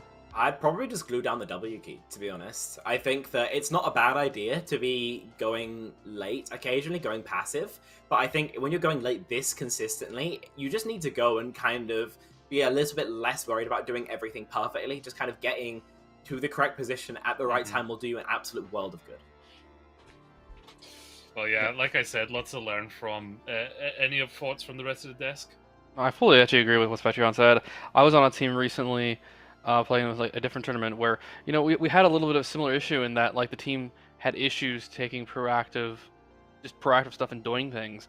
And like, you know, when I coached that down with the team, that's pretty much what they said. They're like, yeah, look, don't worry about doing it right. Just don't worry about doing things and doing things consistently first all the time. If it doesn't work out, okay, whatever. You did something. That's basically the first step you need to do. Yeah. Yeah. Be aggressive. Yeah, definitely. Be aggressive. Yeah, that's pretty much it. An aggressive team can force your opponent to make more mistakes because they're having less time to think. So I think I agree with Spectre on there. You just need to be a little bit more hold down that W key and force into your opposition, make them make mistakes, and capitalize them when they do. Yeah, and when you have like Briggs hiding in backlines, waiting to just jump the back of the team with an ult, I'd call that aggressive. Yeah, so I liked there was like a cheeky nature. Obviously, they recognized like there was like a skill disparity, and they were a little bit cheekier there. Went for like cheekier plays, and I appreciate that kind of energy from a team. Obviously, like there was no ill well meant by it, but it was good fun nonetheless. So yeah, a dominant streak there. In terms of predictions, we didn't get we weren't wrong, guys. What is this? Let's go. What is this? What is this? We weren't wrong. We chose the correct winners. Yes. Anything could have happened, right? So like a 3-1, you know, I'm on Joker's side and Dex's side. Oh yeah, No. It could have been either way. I agreed with Dex's point. There's always some chance of funny things happening when people get too funny. Too on their britches, too big for their britches, right? So Yeah, sometimes hubris. Yeah, hubris, right? You're only getting 50% credit on your prediction score. No, that's fine. 50%. Oh no, is there a scorecard? 50% is good enough for NA schools now, apparently. That's a pass. Is That's it? pass in UK uni. For us, 40% is a pass. I think What? it's 60% now. Yeah, it's because our questions are harder. Eh. Okay, clearly so it worked out because I education- got my prediction correct. Look, I'll agree with you because we predicted the same. But, Yeah, there we go. And it's that education system that led us all here. So take that as you will. But there's one individual that did kind of stand out to the desk as we were watching it in terms of our MVP. And as we were going over it, watching those plays, it was actually Jonovic who got that MVP placement there. While we were watching out, it's a lot of that support from the back line. Also, the Brig inspiration play on Eichenwald. I loved it. That's the sort of stuff that goes right to my heart and I will remember forever. You don't see that often, and somehow they won that fight, so you really can't complain about that. So yes, Jonovic is the MVP. Spectrum, they kind of stood out to you as well, kind of early on. What was the first things you kind of noticed about them? Jonovic just wasn't dying. That's the short of it, essentially. It was some really, really strong break play, just marking angles effectively. I mean, we just saw how we maybe saw some stacking from the opponents. Just didn't happen with Jonovic. Always playing slightly split from the Juno and able to keep the backline alive. Super impressed just by that survivability alone. Nice, yeah, we definitely saw that in the back line. I mean, and it's not to say that like no other players stood out as well. Like Headrammer, you were noticing Sahara a lot as well on the hit scan, weren't you? Yeah, absolutely. So it just seems to be constantly in the kill feed and getting tons of kills, and also just I mean, they were rarely dying either, and I think that was a large factor in how much support their backline was giving them. Absolutely. Joker, have we covered like the players that really stood out to you? Was there anyone else that stood out to you? I really liked Shu Yuji on the tank role as well. Obviously, tank being what tank is at the moment, it is kind of easy to stand out on said role, but still, you could also be bad, but Shu Yuji was not making bad. was not bad. Was making good space for the rest of their team to be able to do the things that they need to do to make things happen. And some of Shuji's knives as well were really, really impressive on that queen. A couple of early picks onto the Juno player of Phoenix just by hitting a lovely right click and getting them out of position. Yeah, 100%. I mean, yeah, tank is powerful, but in an organized environment, like there's so much pressure on that tank player to kind of steer traffic and like a lot in terms of like target prioritization as well. But yeah, we did see some mechanics with those knives. But that is this match over. It was a 3-0, a very dominant show, a dominant start here for Saturday Night Overwatch, and we will have our eyes on 0907 going forward here. But it's not over for Saturday Night Overwatch because we have the NE matchup later, and that will be maybe a little bit of a longer match. I'm not really sure on the predictions in that side. Of course, the desk will get into it there. It'll be Full Sail Armada versus Arise. Do our EU folks, I know some of you will be in that desk later. Do any of our... Wait, are all of you in the desk later? I actually don't know. No, it's me and Spec. I'm not. Me, Spec, 2 Tryhard Ray, and Sam Talks hosting said desk. Nice. But I get to shout out my Rhine guy propaganda later tonight. Love that. That's my favorite thing to do on these streams. Head, since you're not going to be on that, do you have like an idea of how that matchup might go? I'm not as familiar with Full Size Armada, but I'm pretty familiar with Arise, and I know Arise is a pretty good team. So I think it'll be more of a question on how good Full Sail Armada is, because if they are still fairly new working things out, then I think Arise probably takes it fairly easily. They are a strong team, and a lot of them have been together for quite a while. I will say Full Sail is a collegiate team. Okay. Well, collegiate sometimes really hit or miss. They could be gods or they could be not good. That's what I find. I've seen some nonsense in collegiate, I'll put it that way. That's fair. Yeah, so I mean, honestly, I'm hoping it's a really good game. That's what I would love to see. Yeah, well, we'll get to see more in depth later as well, as you still have a Joker and Spec there to break that one down. So for the EU side of it, that's me done. I'll be going to my bed while Eddie's still continuing to go onwards, while Spectrum continues to be a vampire and steer away from garlic. But that's everything. Thank you to everyone that took part, everyone that watched. Thank you, of course, to both the teams here for letting us cover this matchup. And I'm sure that we'll see, there's always the team that rises, right? This is page 1 of this season, and I'm sure we'll see Soul Team Phoenix get better with each page. So I'm really excited for their progression as well. And of course, thank you to our casters, Dextron and Hunter Tane, who went through that matchup for us, and thank you to the rest of my desk. Oh, rising. I actually felt it in my stomach there. And thank you to the back end staff as well, without whom we would look like absolute scrubs in our rooms just talking to the wall. So thank you, of course, to Happy for producing, to June, Rhino, Little Joe, and McBlizzard as well, that for basically making us look good. And of course, thank you to the rest of Death's Head, Rammer, Spectrum, and Joker. Any final thoughts before we wrap up here? Watch NA Yeah, watch it. Watch NA. and sign up for CGL tokens. Get them. Free stuff. You get Yeah. Bunch free of stuff by shells. watching. I can't believe Headrammer would be a shill for CGL. Did not see that coming. But yes, writer that's right from here. the... Biggest CGL hater on the desk. What are we talking about? That's who Headrammer is.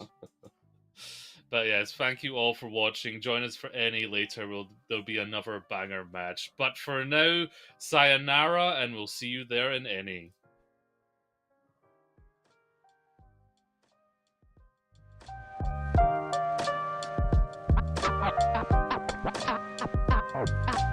I'm not crazy, Malin. I'm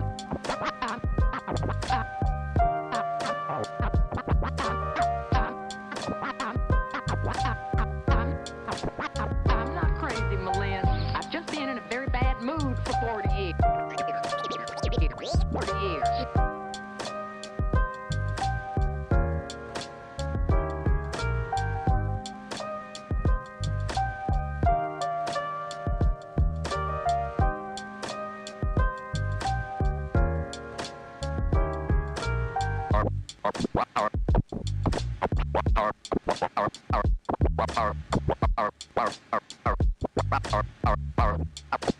Carpe diem.